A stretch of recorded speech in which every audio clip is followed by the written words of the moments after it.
Assalamualaikum warahmatullahi wabarakatuh. Perkenalkan, nama saya Winarno dengan NPM 2217061045. Di sini saya akan menganalisis jurnal dengan judul Jurnal Filsafat Indonesia. Filsafat Pancasila dalam Pendidikan di Indonesia Menuju Bangsa Berkarakter, yang disusun oleh Yoga Putra Sumadi.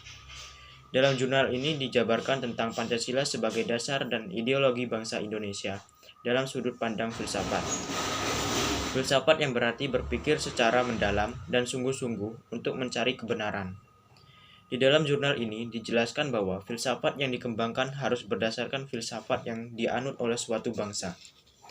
Sedangkan pendidikan merupakan suatu cara atau mekanisme dalam menanamkan dan mewariskan nilai-nilai filsafat tersebut. Metode yang digunakan untuk menyusun artikel ini adalah studi kepustakaan. Studi kepustakaan yaitu menelaah sumber-sumber, baik itu buku, artikel, referensi-referensi yang berkaitan dengan filsafat Pancasila dalam pendidikan di Indonesia untuk membentuk bangsa yang berkarakter. Dalam hasil dan pembahasan terdapat poin-poin, yaitu filsafat berasal dari kata polisofi, yaitu secara epistemologis berasal dari kata philos atau philein yang artinya cinta, dan sophia yang berarti hikmat atau kebijaksanaan. Pancasila juga merupakan sebuah filsafat karena Pancasila merupakan cara intelektual kognitif bagi cara berpikir bangsa. Di dalam kesimpulan jurnal ini disebutkan bahwa Pancasila merupakan dasar pandangan hidup rakyat Indonesia yang di dalamnya memuat 5 dasar yang isinya merupakan jati diri bangsa Indonesia. Sedangkan filsafat adalah berpikir secara mendalam dan sungguh-sungguh untuk mencari kebenaran. Dari analisis yang saya lakukan, terdapat kelebihan dari jurnal ini. Adapun kelebihannya yaitu adalah penggunaan struktur dan gaya bahasa yang simpel, mudah untuk dimengerti, dan penjabaran yang fokus terhadap materi, sehingga tidak melenceng ke topik-topik lain.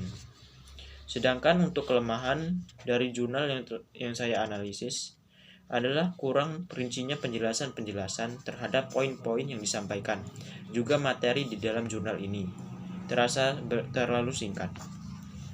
Itulah analisis jurnal tentang Jurnal Filsafat Indonesia dengan judul Filsafat Pancasila dalam Pendidikan di Indonesia Menuju Bangsa Berkarakter. Terakhir adalah kritik dan saran. Dalam sebuah jurnal seharusnya memang memuat sebuah topik secara fokus, akan tetapi dalam jurnal ini penjelasan yang disampaikan masih sangat kurang. Mungkin perlu ditambah beberapa informasi dari sumber-sumber lain untuk melengkapi isi dari jurnal ini. Baiklah, itu hasil dari analisis yang bisa saya lakukan. Bila ada salah kata saya mohon maaf. Wassalamualaikum warahmatullahi wabarakatuh.